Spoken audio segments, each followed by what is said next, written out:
گرامی قدر سامعین، محترم بزرگ اور دوستو، آج کل ہمارے پورے ملک میں ہی نہیں بلکہ پوری مسلم دنیا میں یہ بات چلائی جا رہی ہے کہ یہ فلسطین میں جو ہمارے مسلمان بھائی شہید ہو رہے ہیں، جن پر ظلم کیا جا رہا ہے، تو جو لوگ ان ظالموں کے ساتھ تعاون کرنے والے ہیں اسرائیل، تو وہ کمپنیاں، وہ ادارے جو ان ظالم فوجیوں، ظالم حکمرانوں، ظالم حکومت سے تعاون کرتے ہیں، مالی یا کسی بھی صورت میں انہیں امداد پہنچتی ہے، آپ ان کا معاشی بائیکاٹ کیجیے۔ یہ ایک بات چل رہی ہے۔ بہت سے ہمارے مسلمان بھائی جو عالمی جو آج کل کی جنگیں ہیں اس کے نشیب و فراز، پس منظر، پیش منظر، گہرائی سے واقف نہیں ہوتے، تو وہ اس بات پر گو کی کیفیت میں ہوتے ہیں کہ میں ایک چیز اپنے یہاں اسٹور سے لیتا ہوں تو میرا وہ 500,000 روپے کا کوئی چیز لینے سے اس سے اسرائیل کو، اس سے یہودیوں کو کیا فائدہ پہنچے گا؟ میں اگر یہ کام کرتا ہوں تو اس سے ہمارے مسلمان جو بھائی وہاں شہید ہو رہے ہیں ان کو کیا نقصان پہنچے گا؟ اور کیا رسول کرم صلی اللہ علیہ وسلم کی سیرت میں صحابہ کرام کے زمانے میں بھی ایسا ہوا ہے؟ یہ باتیں عام طور پر چلتی۔ میں نے 3 مختلف مقامات سے آیتیں پڑھی ہیں۔ ایک تو سورہ لیلاف قریش پوری پڑھ لی ہے، اور 2 مختلف آیتوں کے حصے پڑھے ہیں،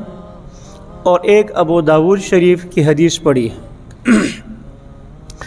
ان کے ساتھ ساتھ میں 2 واقعات صحابہ کرام کا رسول اکرم صلی اللہ علیہ وسلم کے زمانے کے ٹچ کر دوں گا۔ بس آج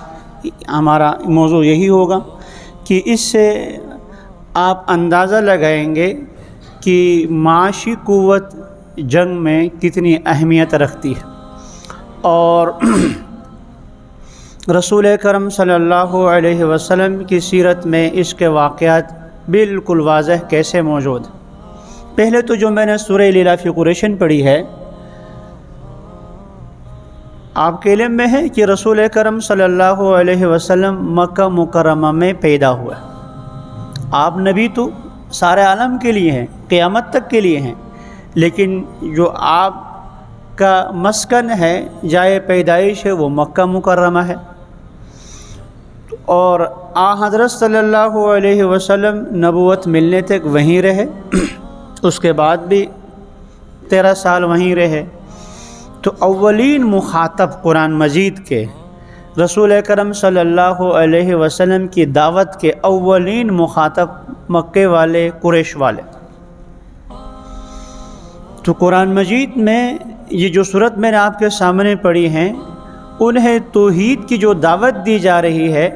تو انہیں اللہ تعالیٰ جہاں مختلف مقامات پر قرآن مجید میں اور چیزیں بیان فرما رہے ہیں،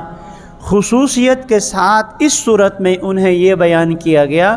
تم جو مکے میں رہتے ہو، یہ بے آب و گیا جگہ، نہ یہاں کوئی گندم اگتی ہے، نہ کوئی کھجور کے باغ ہیں،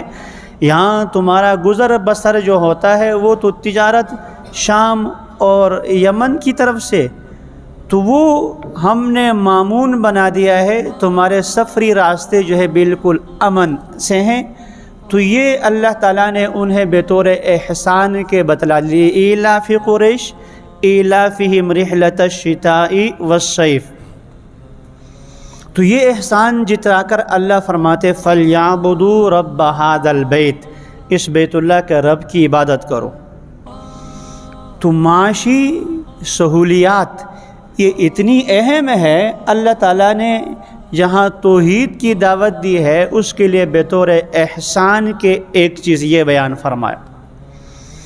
اور مکہ مکرمہ بالکل امن کا ایک گہوارہ تھا، زمانے جاہلیت میں بھی لوگ جو ایک دوسرے کو قتل کرتے، خون کے پیاسے ہوتے، وہ مکے والوں کو کہ یہ بیت اللہ کے مجاور ہیں، بیت اللہ کے پڑوسی ہیں، انہیں کچھ نہیں کہتے تھے۔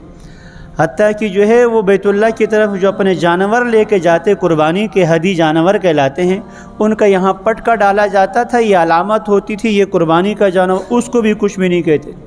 جو بیت اللہ کی طرف قافلے جانے والے ہیں انہیں بھی کچھ نہیں کہہ دیتے۔ قرآن مجید میں دوسری جگہ پر اس کا بھی بیان فرمائیں، تمہارے ارد گرد لوگوں کو اچک لیا جاتا ہے اور تم امن سے بیٹھے ہو۔ ابراہیم علیہ السلام نے جب اس بیت اللہ کی تعمیر کی تھی تو رب اجعل ھذا البلد آمنا، امن کا ذکر فرمایا، اور امن کے فوراً بعد جو ہے پھر ساتھ ورزقہم رزق کا ذکر فرمایا۔